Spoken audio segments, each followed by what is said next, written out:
नमस्कार साथियों, परिश्रम क्लासेज के YouTube चैनल में आप सभी का स्वागत है। जल्दी ही परिश्रम क्लासेज अपनी लाइव क्लासेज शुरू कर देगा, तो आप ज़्यादा से ज़्यादा संख्या में परिश्रम क्लासेज के साथ जुड़े राजस्थान पुलिस पटवार तथा रिट की प्रत्येक दिन 4 व 5 घंटे की लाइव क्लास लें। ये लाइव क्लासेज छात्रों हेतु निःशुल्क रहेगी। प्रमुख उद्देश्य है इस लॉकडाउन के दौरान छात्रों की तैयारी के अंदर इम्प्रूवमेंट करना कि आने वाले भविष्य की एग्जामों में सरलता से वो अपना सिलेक्शन करवा सकें तथा इस लॉकडाउन में बोरिंग महसूस न करें। आज हम पढ़ेंगे, जैसे हमने पहले दिन प्राक इतिहास के बारे में पढ़ा था, 3 भागों में विभाजित किया गया। कल हमने कर्नल टोड के बारे में चर्चा की थी। आज हम पढ़ेंगे सभ्यताएं, और राजस्थान की सभ्यताओं में जो सबसे बड़ी सभ्यता है, जो मूल सभ्यता है, मुख्य रूप से सिंधु घाटी सभ्यता के स्थल के रूप में भी राजस्थान में जानी जाती है। उस सभ्यता का नाम है कालीबंगा। कालीबंगा की हम मूल रूप से हम बात करें तो पहले ये जो कालीबंगा है, इस शब्द का देखेंगे अर्थ। कालीबंगा शब्द का अर्थ होता है काले रंग की चूड़ियां। ये जो कालीबंगा शब्द है, ये सिंधी भाषा का शब्द है। सिंधी भाषा का शब्द है, याद रखना। इसको प्रश्न पूछा भी जा सकता है कि कालीबंगा शब्द कौन सी भाषा का है, हिंदी, अंग्रेजी, मराठी, कौन सी भाषा का है? सिंधी भाषा का है। हिंदी में अगर इसका हम अर्थ देखते हैं तो क्या होता है? काले रंग की चूड़ियां होता है। 2 नंबर में बात करेंगे कौन से जिले के अंदर पाई गई है। इसका जो जिला है वो हनुमानगढ़ जिला है। इसके अलावा बात करें तो कालीबंगा के अलावा हनुमानगढ़ के अंदर एक सभ्यता और है, और उस सभ्यता को कहा जाता है पीलीबंगा के नाम से जाना जाता है। नॉर्मल क्वेश्चन है, नॉर्मल जानकारी है। कालीबंगा सभ्यता से आने वाली सभी एग्जामों में तथा जितनी भी एग्जाम हो चुकी हैं, उन सब एग्जामों में कोई ना कोई प्रश्न जरूर पूछा जाता है। तीसरी हम बात करें, देखो प्राचीन काल में सभ्यताएं थी, विकसित थे नहीं लोग, इसलिए पानी की व्यवस्था प्रॉपर करने के लिए वो अपनी बसावट नदियों के किनारे करते थे। जैसे वर्तमान के अंदर सबसे ज्यादा लोग सड़कों के किनारे या सड़कों के पास बसना या निवास करना या अपना मकान बनाना उचित समझते हैं, क्योंकि लोगों के पास समय नहीं है, झुंझुनू जाना है, जल्दी जाना है, बीकानेर जाना है, चूरू सीकर, इसलिए सड़क के पास बनाना और निवास स्थान बनाते हैं। उसी प्रकार पहले जो सभ्यताओं के व्यक्ति थे, उस समय जो रहते थे, वो अपने पानी की पूर्ति करने के लिए नदियों के किनारे ही रहते थे। और ज्यादातर सभ्यताएं समाप्त भी किस प्रकार हुई है? कहते हैं कि उन्हीं नदियों में बाद में तूफान आ गया, बाढ़ आ गई, और वो सभ्यताएं क्या हो गई? समाप्त हो गई। तीसरी बात करें, जिस नदी के किनारे है उस नदी का नाम है घग्गर नदी। राजस्थान के इतिहास में घग्गर नदी भी बहुत इंपॉर्टेंट है। कहते हैं कि ये बहुत पुरानी नदी है, वैदिक काल की नदी बताते हैं। वैदिक काल में इस नदी को नदी तमा कहा जाता था। बहुत बार प्रश्न पूछा गया, वेदों में इसको क्या कहा गया? नदी तमा। और नदी तमा शब्द का अर्थ होता है नदियों में सर्वश्रेष्ठ, मतलब इस नदी को नदियों में सर्वश्रेष्ठ माना गया है। दूसरी बात करें घग्गर नदी की, एक छोटी सी बात बताऊं आपको कि राजस्थान व भारत के अंदर कई प्रकार की नदियां बहती हैं। हिमालय से निकलने वाली नदियाँ, रेगिस्तानी क्षेत्रों में निकलने वाली नदियाँ, मध्य जो अरावली पर्वतमाला है उससे निकलने वाली नदियाँ, दक्षिण के जो घाट हैं, पूर्वी घाट, पश्चिमी घाटों से निकलने वाली नदियाँ, असम की पहाड़ियों से निकलने वाली नदियाँ। उसी प्रकार हम देखें तो ये अपना जो राजस्थान है, राजस्थान, इसके अंदर जो भी नदी निकलती है अरावली पर्वत श्रृंखला से निकलती है या फिर एमपी से निकल के आती है। जैसे हम बात करें, लूनी नदी नागपहाड़ अजमेर से निकलती है, बनास नदी खमनोर की पहाड़ी राजसमंद से निकल के आती है, चंबल नदी एमपी महू से निकल के आती है। इसी प्रकार घग्गर एकमात्र एक ऐसी नदी है जो हिमालय पर्वत से निकलती है। हिमालय पर्वत की चौथा पार्ट है जिसको शिवालिक पर्वत से भी कहा जाता है, शिवालिक से निकलती है। और एक टिब्बी गांव है हनुमानगढ़ के बॉर्डर पर, उस टिब्बी गांव से राजस्थान में प्रवेश कर जाती है। एकमात्र राजस्थान की एक ऐसी नदी है ये जो कहाँ से निकलती है? हिमालय से निकल के आती है। बाकी राजस्थान की नदियाँ या तो किसी स्थलीय भाग से ज़्यादा वर्षा होने के कारण निकलती हैं, या फिर नाग पहाड़ या अरावली पर्वतमाला या फिर एमपी से निकल के आते हैं। तो दूसरी पहला नदी तला माना गया है। दूसरा इस बात का ध्यान रखना, एकमात्र नदी जो हिमालय से निकलती है। देखो वर्तमान में ये घग्गर नदी बह नहीं है, मतलब सूख गई, और सूखने के कारण इसको मृत कहा जाता है। तीसरी बात, बहाव के कारण नालियां बनती थी, छोटी छोटी नालियां बन जाती थी, इसलिए इसके बहाव क्षेत्र को, यानी कि जो अपवाह मार्ग था इसका, उसको नाली कहा गया है। अब कहते हैं कि वर्तमान में इसको मृत नदी कहते हैं, बहती नहीं है, लेकिन अपने जोधपुर के अंदर एक सहस्ता है और उस सहस्ता का नाम है काजरी, और इस काजरी का मुख्य कार्य है मरुस्थलीय जो जिले हैं, 12 जिले या जो मरुस्थल के जिले हैं, उनके अंदर पशुधन के अंदर इंप्रूवमेंट किया जाए, पानी की व्यवस्था, पशुओं, पेड़ पौधों आदि का विकास किया जाए, इसके लिए काजरी कार्य करती है। काजरी के वैज्ञानिकों ने अभी अभी दावा किया है, अपना जो जैसलमेर जिला है उसका एक 60 किलोमीटर की पट्टी है, जो दलदली पट्टी है, जिसमें सेवड़, धामन, करड़ इस प्रकार की घास पाई जाती है। कहते हैं कि ये जो दलदली भाग है ना, इस दलदली भाग में वर्तमान में घग्गर नदी बह रही है। तो अगर प्रश्न पूछ लिया जाए कि काजरी के वैज्ञानिकों ने वर्तमान में घग्गर नदी का बहाव कहाँ पे बताया है, लाठी सीरीज जैसलमेर के अंदर बताया है। तीसरी बात करिए नदी कौन सी होगी, घग्गर नदी होगी। चौथी बात करेंगे हम सर्वप्रथम विचार दिया।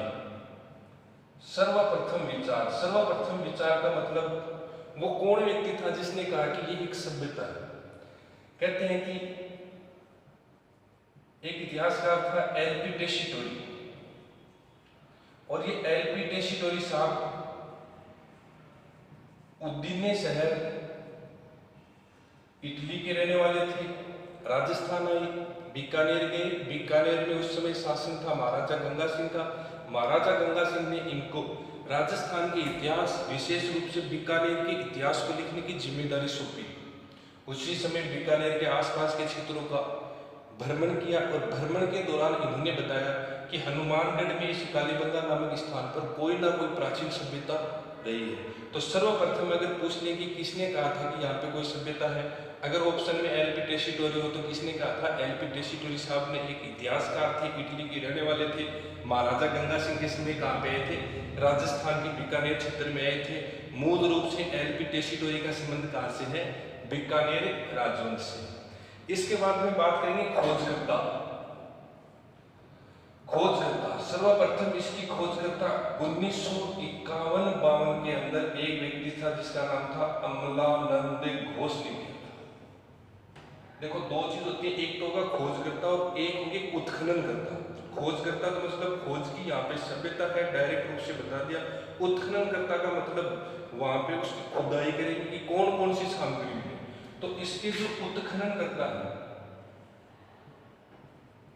उत्खनन करता है वो दो व्यक्ति हैं। एक का नाम है बीबी लाल और एक का नाम है बीके थापर। इन्होंने ये कार्य 1961 से लेकर 1969 तक किया था। इसके बाद में हम आगे की बात करें सभ्यता के बारे में। एक व्यक्ति है डॉक्टर दशरथ शर्मा। दशरथ शर्मा, डॉक्टर दशरथ शर्मा ने कालीबंगा को सिंधु घाटी सभ्यता की तीसरी राजधानी कहा। छोटी सी चीज देखना आप, 1921 में पाकिस्तान के अंदर एक पहला स्थल खोजा गया था हड़प्पा। बाद में मोहनजोदड़ो खोदा गया, कई स्थल खोदे गए, और कई स्थल खोदने के बाद में पता लगा कि लगभग स्थल सिंधु नदी के किनारे है, और सिंधु नदी के किनारे लगभग स्थल होने के कारण इस सभ्यता का पहला जो नाम हड़प्पा था वो तो हटा दिया, और इस पूरी सभ्यता को सिंधु घाटी सभ्यता नाम दे दिया, और उसकी पहली राजधानी बताया हड़प्पा को, दूसरी राजधानी बताया मोहनजोदड़ो। इसके अलावा हड़प्पा तथा मोहनजोदड़ो को सिंधु घाटी सभ्यता की जुड़वा राजधानी भी कहा जा सकता है। अब डॉक्टर दशरथ शर्मा ने जो ही यहाँ के अवशेष देखे तो इनकी सभ्यता के लगभग अवशेष सिंधु घाटी से मिले, और सिंधु घाटी से अवशेष मिलने के कारण कालीबंगा को सिंधु घाटी सभ्यता की तीसरी राजधानी किसने कहा, डॉक्टर दशरथ शर्मा ने।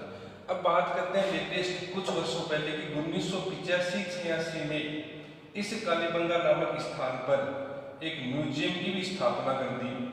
कालीबंगा से जितने भी अवशेष मिले थे वो यहाँ पे रख दिए और उस म्यूजियम का नाम दिया कालीबंगा म्यूजियम के नाम से उसको जाना गया था। दोबारा देखो आप, कालीबंगा सभ्यता, अर्थ काले रंग की चिड़िया, सिंधी भाषा का शब्द है, जिला हनुमानगढ़। हनुमानगढ़ में दूसरी सभ्यता कौन सी है? पीलीबंगा सभ्यता है। नदी कौन सी है? घग्गर नदी, घग्गर नदी है। इस घग्गर नदी को वेदों में नदीतमा कहा गया है। नदीतमा शब्द का अर्थ होता है नदियों में सर्वश्रेष्ठ। यहाँ पर एक सभ्यता है, ऐसा सर्वप्रथम विचार एलपी टेसीटोरी ने दिया था। उज्जैन शहर इटली के रहने वाले थे। गंगा सिंह के समय राजस्थान बीकानेर आए थे। मूल रूप से बीकानेर का इतिहास इन्होंने लिखा था। सर्वप्रथम इसके खोजकर्ता 1951-52 में अमलानंद घोष बने। इसके अलावा इसके उत्खननकर्ता किसको जाना जाता है? बीबीलाल और बीके थापर को जाना जाता है। अब हम पढ़ेंगे कालीबंगा सभ्यता की प्रमुख विशेषताएं। मूल रूप से जो प्रश्न पूछा जाता है वो कालीबंगा सभ्यता की विशेषताओं में पूछा जाता है कि यहाँ का धार्मिक जीवन कैसा था, यहाँ का सामाजिक जीवन कैसा था, यहाँ पर मूल रूप से कौन कौन सी वस्तुएं मिली थी, यहाँ पर मकान किस प्रकार के बने हुए हैं, ये नगरीय सभ्यता थी या ग्रामीण सभ्यता थी। इस प्रकार के प्रश्न पूछे जाते हैं। तो मूल रूप से इसकी विशेषताओं में पहली बात करेंगे इसके उपनाम। कितने उपनामों से इसको जाना जाता है? इसको मूल रूप से 3 उपनामों से जाना जाता है। प्रश्न पूछा भी जा चुका है। एक नाम है प्राक हड़प्पा, दूसरा नाम है इसको कहा जाता है कांस्य युगीन, और तीसरा नाम इसको कहा जाता है दीनहीन की बस्ती। अब देखो, पहला नाम प्राक हड़प्पा क्यों कहा जाता है? जितनी भी इस प्राक हड़प्पा, पहले हम हड़प्पा सभ्यता की बात करते हैं। कहते हैं कि हड़प्पा सभ्यता को 3 भागों में बांटा गया था। सबसे प्राचीन जो अवशेष मिले उसको प्राक हड़प्पा नाम दे दिया। दूसरे जो बीच काल के अवशेष मिले उसको मध्य हड़प्पा नाम दे दिया गया, और लेटेस्ट जो उसके अवशेष मिल रहे हैं उसको उत्तर हड़प्पा नाम दे दिया गया। इस कालीबंगा सभ्यता में जितनी भी वस्तुएं मिली थी, जो भी जानकारी मिली थी, वो अवशेष प्राक हड़प्पा से मिलते जुलते थे, और प्राक हड़प्पा से मिलते जुलते होने के कारण इस सभ्यता को क्या कहा जाता है? प्राक हड़प्पा भी कहा जाता है। याद रखना, राजस्थान की कौन सी सभ्यता है जिसको प्राक हड़प्पा भी कहा जाता है? कांस्य युगीन इसलिए कहा जाता है क्योंकि इसमें सर्वाधिक धातु कांसा को काम में लिया गया है। दीनहीन की बस्ती भी इसको कहा जाता है क्योंकि यहाँ पर अमीर गरीब लोग, मान लो चाहे सभी प्रकार के एकदम शहर के रूप में बसे हुए थे, नॉर्मल रीति रिवाजों के साथ लोग जीवन यापन करते थे, इसलिए इसको दीनहीन की बस्ती। तीनों ही प्रश्न पूछे गए। अब बात करेंगे टीले।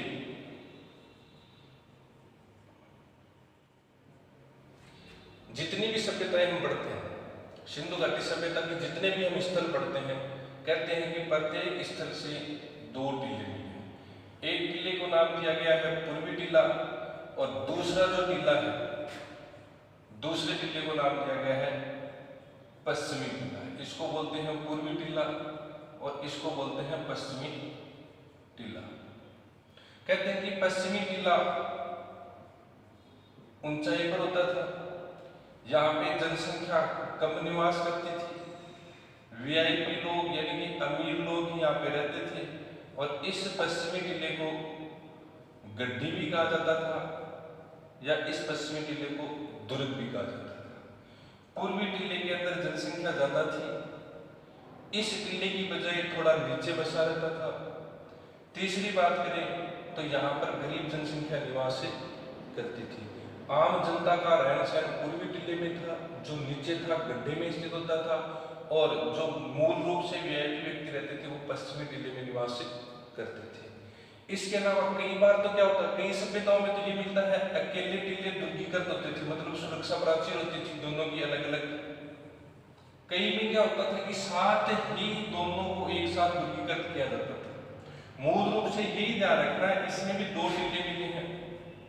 एक टीला अपना पश्चिमी टीला मिला है और एक टीला पूर्वी टीला मिला है। इसको दुर्ग कहा जाता है या इसको गड्ढी कहा जाता है। अमीर लोग इसके अंदर निवास करते हैं, इसके अंदर गरीब जनता या गरीब आम लोग इसके अंदर निवास करते हैं।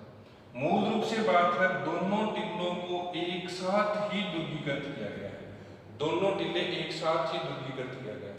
एक सभ्यता स्थल अपना ऐसा है भारत के अंदर, धौलावीरा जो सबसे नया स्थल खोदा गया शहर है, वहां से 3 टिल्ले भी मिले हैं। कहते हैं कि बीच में एक छोटा टिल्ला और भी मिला है।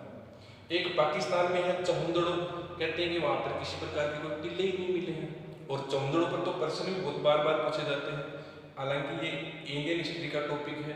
चहुंदड़ो से पूछा जाता है कि नॉर्मल सी बात करें, ब्यूटी पार्लर के अवशेष कहाँ से मिले हैं? चहुंदड़ो से मिले। मतलब सौंदर्य प्रसाधन की बात कर लें या सौंदर्य की बात कर लें कि कहाँ से मिले, तो कहते हैं कि चहुंदड़ो से लिपस्टिक होती है ना, लिपस्टिक, उसके अवशेष मिले हैं। तो नॉर्मल सी बात है, ब्यूटी पार्लर के अवशेष कहाँ से मिले हैं? चहुंदड़ो से मिले हैं। ध्यान रखना, टिल्ला, पश्चिमी टिल्ला, पूर्वी टिल्ला, गरीब लोग रहते थे, आम लोग निवास करते थे, अमीर लोग रहते थे, दुर्ग या गड्ढी कहा जाता था इस टिल्ले को।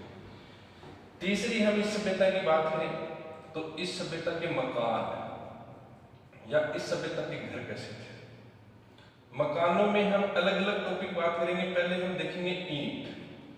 जब इस सभ्यता के प्राचीन अवशेष मिलते हैं, सर्वप्रथम के अवशेष मिलते हैं, तो ईंट होती थी कच्ची। लेकिन बाद में क्या हो गई, ईंटें, बाद में ये लोग पक्की ईंटें भी काम में लेने लग गई थी। ईंट का आकार होता था 30 बाई 15 बाई 7.5 इंच की ईंट बनी होती थी। मकान की दूसरी बात करें तो फर्श। इस सभ्यता के जो फर्श बने उन्हें बहुत बार प्रश्न पूछा जा चुका है। अलंकृत फर्श होते थे, अलंकृत पक्के फर्श बने होते थे। अलंकृत का मतलब उनके ऊपर चित्र बने होते थे। तीसरी बात करें तो दीवार।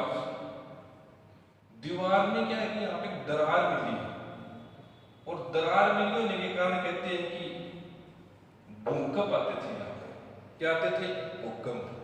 विश्व की ये एकमात्र सभ्यता है, याद रखना, जिसके अंदर भूकंप के अवशेष मिले हैं। बहुत बार पूछा गया प्रश्न है, दोबारा याद रखना भी, दीवार मिली है, दीवार के अंदर दरार मिलने के कारण अनुमान लगाया गया था कि यहाँ पर भूकंप आते थे, और विश्व की एकमात्र सभ्यता जहाँ पर भूकंप के अवशेष मिले हैं।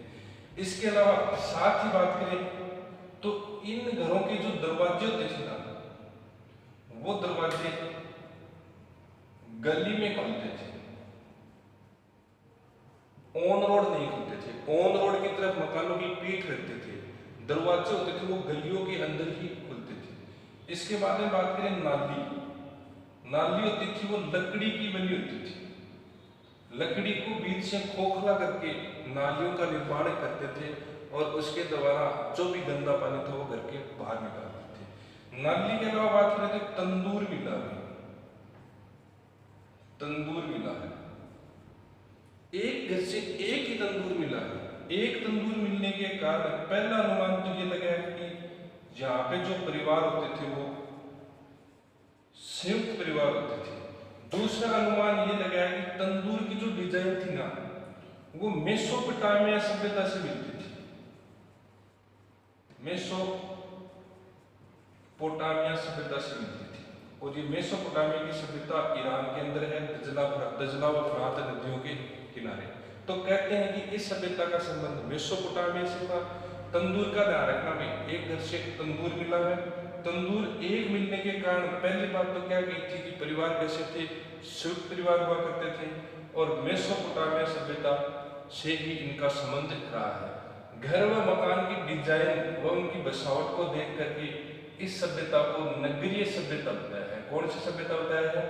नगरीय सभ्यता। पूछ ले जाइए कि कालीबंगा सभ्यता किस प्रकार के, ग्रामीण है या नगरीय है, मतलब नगरों के रूप में यहाँ पे लोग निवास करते थे। मकान के बाद में देखेंगे हम सड़क। बहुत बार पूछा गया प्रश्न है, सड़क समकोण पर काटती बनी हुई है, समकोण पर काटती हुई सड़कें बनी हुई है। समकोण पर काटने का मतलब ये सड़क ऐसे ही, इस सड़क को ऐसे, ये सड़क काट रही है, ये सड़क काट रही है, ये आगे जा रही है। जैसे प्लॉटिंग के अंदर सड़कें नहीं काटते क्या, वैसे सड़कें समकोण पर काटती हुई, और इस प्रकार समकोण पर काटती हुई सड़कों के कारण इस सड़क पट्टी को नाम दिए गए हैं जाल ग्रिड पट्टी। इसके अलावा दो नाम इंपोर्टेंट है, ध्यान रखना, ऑक्सफोर्ड या चेमसफोर्ड के नाम से उसको जाना जाता है।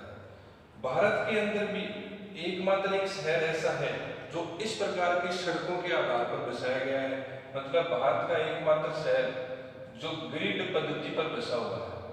और वो ग्रिड पद्धति वाला शहर कौन सा होता था? चंडीगढ़। कौन सा शहर बसा हुआ है? चंडीगढ़ शहर। दोबारा देखो एक बार, उपनाम पराग हड़प्पा के नाम से जाना जाता है, काशी दीनहीन सभ्यता के नाम से इसको जाना जाता है। दूसरी बात देखें, टीले, दो टीले मिले हैं, एक पश्चिमी टीला मिला है, दूसरा पूर्वी टीला। दोनों टीले एक साथ ही दुर्गीकृत हैं। भारत का ऐसा कौन सा स्थल है जहाँ से 3 टीले मिले हैं? वो अपना धौलावीरा। इसके अलावा पश्चिमी टीले के अंदर थोड़ा ऊंचाई पर स्थित होता था, पूर्वी टीले की बजाय। पश्चिमी टीले को दुर्ग कहा जाता था या गढ़ी कहा जाता था, अमीर लोग इसके अंदर निवास करते थे। पूर्वी टीला थोड़ा निचाई पर होता था, पश्चिमी टीले की बजाय गरीब या आम जनता इसके अंदर निवास करती थी। इसके अलावा बात करें तो मकान, 3 बातें ध्यान रखना, 3-4 बातें जो मूल रूप से वो ध्यान रखना। मकान पहले कच्ची ईंटों के बने होते थे, लास्ट में कहते हैं कि पक्की ईंटों की भी अवशेष मिले हैं। जो ईंट थी वो 30 बाई 15 बाई 7.5 की बनी हुई होती थी। फर्श होते थे इन घरों के, वो अलंकृत होते थे, मतलब पक्के फर्श होते थे, पक्की ईंटों से बने, और इसके अलावा उनके अंदर चित्र बने होते थे। इसके अलावा दीवार थी, दीवारों के अंदर दरार मिलने के कारण अनुमान लगाया गया कि इस सभ्यता के दौरान भूकंप आए थे। विश्व की एकमात्र सभ्यता जहाँ पर भूकंप के अवशेष मिले हैं वो इसी सभ्यता को जाना गया है। इसके अलावा दरवाजे देखो, रहना सहना इनका बहुत अच्छा था। दरवाजे थे वो मेन सड़क के ऊपर नहीं खोल करके गलियों के अंदर खोले जाते थे। नालियां होती थी वो लकड़ी को खोखली बना करके लकड़ी की नालियां बनाते थे। इसके अलावा एक घर से एक तंदूर मिला है, तंदूर को देख करके अनुमान लगाया गया कि यहाँ पर संयुक्त परिवार रहा करते थे। दूसरा अनुमान लगाया गया कि इस सभ्यता का संबंध मेसोपोटामिया सभ्यता जो ईरान की है, दजला फरात नदियों के किनारे, उससे भी इसका संबंध रहा है। इसके अलावा बात करें, सड़कें समकोण पर काटती हुई हैं, और सड़कें समकोण पर काटती हुई मिली हैं, उस पत्ती को जाल ग्रिड पत्ती या ऑक्सफोर्ड या चेमसफोर्ड पत्ती भी कहा जाता है। मूल रूप से बात करें तो वर्तमान में भारत का एक शहर ऐसा है जो ग्रिड पत्ती के ऊपर बसा हुआ है, वो कौन सा है? चंडीगढ़ शहर। देखो, इस सभ्यता का धार्मिक जीवन, इस सभ्यता की कृषि, इस सभ्यता का कार्यकाल, इस सभ्यता का दाह संस्कार प्रोग्राम, ये सब तो 3-4 बातें और रह गई है। यहाँ पे कौन कौन सी चीजें और मिली है, उन सब बातों की हम करेंगे चर्चा। इस सभ्यता को 2 पार्टों में बटेंगे। सबसे बड़ी सभ्यता है, इसके अलावा जितनी भी सभ्यता है एक एक पार्ट की है सभ्यता है। आप इस परिश्रम क्लासेज के YouTube चैनल को जल्दी से जल्दी सब्सक्राइब करें, इसको शेयर भी करें, तथा अपने मित्रों को भी इसको शेयर करने के लिए व सब्सक्राइब करने के लिए कहें, क्योंकि जो ही सब्सक्राइब बढ़ेंगे उसके साथ हम जल्दी ही 4 व 5 घंटे की लाइव क्लासों का शुरुआत करते हैं। क्योंकि जब लाइव क्लासेस चलेंगी, आपको भी किसी प्रकार का कोई प्रश्न पूछना है तो लाइव क्लास में आप लाइव चैट के माध्यम से पूछ सकते हैं। दूसरी लाइव क्लास का फायदा ये रहेगा कि एक अनुशासन व टाइम टेबल बन जाएगा पढ़ने का, कि इस समय तक, इस समय के बीच ये क्लास आएगी, इस सब्जेक्ट की क्लास आएगी, और लाइव क्लास को आप डाउनलोड नहीं कर सकोगे। उसी समय आप पढ़ते रहोगे और साथ में अपने नोट से तैयार कर लोगे।